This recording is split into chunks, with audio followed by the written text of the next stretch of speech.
টানা বৃষ্টি আর উজান ঢলে তলিয়ে গেছে কিশোরগঞ্জ হাওরের নিচু এলাকা। খেতেই তলিয়ে গেছে প্রায় ২,০০০ হেক্টর জমির বোরো ধান। এমন পরিস্থিতিতে কাঁচা পাকা ধান কেটে নিয়ে যাচ্ছেন কৃষকরা। বিপাকে পড়েছেন শ্রমিক নিয়েও। গেল ৩ দিনের টানা বর্ষণে বাড়ছে কিশোরগঞ্জের প্রধান নদ নদীর পানি। বেড়েই চলেছে ধনু, বলাই, মগরা, কালনী, মেঘনা সব নদীর পানি। ২৪ ঘন্টায় ১৬০ মিলিমিটার বৃষ্টিপাত রেকর্ড করেছে আঞ্চলিক আবহাওয়া অফিস। আভাস দিয়েছে আগামী ৪ দিনও বৈরী থাকতে পারে আবহাওয়া। এই অবস্থায় আগাম বন্যার শঙ্কা করছে পানি উন্নয়ন বোর্ড। পাবর এমন আভাসে দুশ্চিন্তার ভাঁজ পড়েছে কৃষকদের কপালে। যে যেভাবে পারছেন কেটে নিয়ে যাচ্ছেন কাঁচা পাকা বোরো ধান।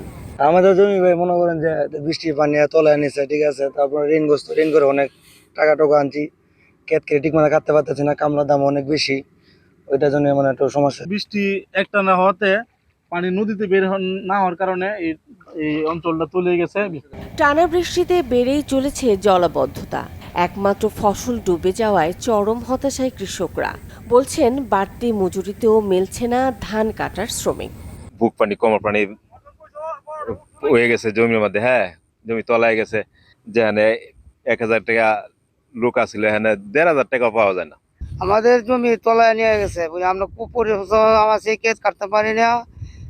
আপনারা যদি সরকার ভাই না দেখেন যে আমরা কি ব্যবস্থা করা। কৃষি বিভাগের হিসাবে কয়েকদিনের বৃষ্টিতে তলিয়ে গেছে প্রায় ৫,০০০ হেক্টর জমির বোরো ধান। কর্মকর্তারা বলছেন তালিকা করা হচ্ছে ক্ষতিগ্রস্ত কৃষকদের। হাওর অঞ্চলে অনেক জমির ধান তলিয়ে গেছে। বৃষ্টিপাত যদি আরও অব্যাহত থাকে, এই তলিয়ে যাওয়া জমির পরিমাণ আরও বাড়তে পারে। আমরা আমাদের উপজেলা পর্যায়ের সকল কর্মকর্তা এবং জেলা পর্যায়ের কর্মকর্তারা প্রতিনিয়ত মাঠ পরিদর্শন করছি। বৃষ্টির শেষ হলে এবং ক্ষতিগ্রস্ত জমি এবং কৃষকের তালিকা সম্পন্ন করার সাথে সাথে আমরা ঊর্ধ্বতন কর্তৃপক্ষ বরাবর এগুলো প্রেরণ করব।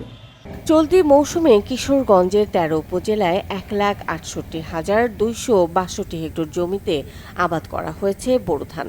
এর মধ্যে হাওরের ৩টি উপজেলাতেই চাষ করা হয়েছে ১,০০,০০০-এর বেশি হেক্টর জমিতে। Desk report, channel 24।